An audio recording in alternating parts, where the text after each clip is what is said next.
Pagbasa gamit ang mga tanog na n, a, saka i.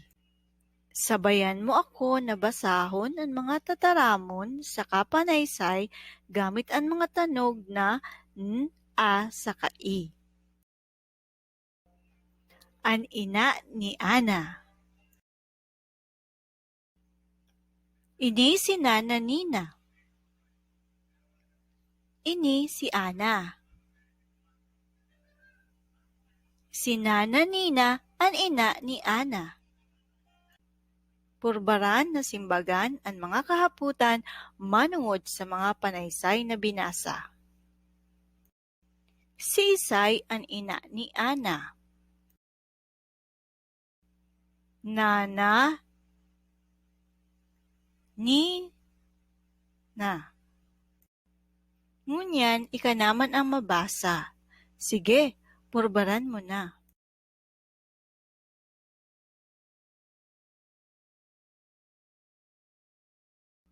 Si Isay ang aki ni Nana Nina. Na. Ana. Ngunyan, babasa pa kita ng ibang tataramon. Ini.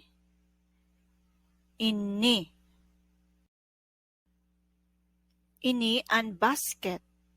Ang tataramon na ini, ginagamit tanganing maipahiling na ang sarong bagay harani sa imo.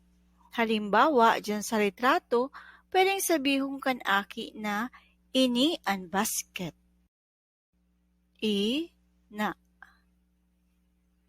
Ina. Iba-iba ang apod ta sa satuyang ina. Ang iba, inaapod nin mama, ang iba nanay, ang iba inay, saka ang iba nga ni mami. Ani.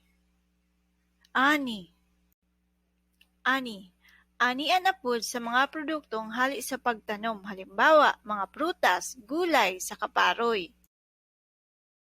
Basahon pa ang ibang mga tataramon.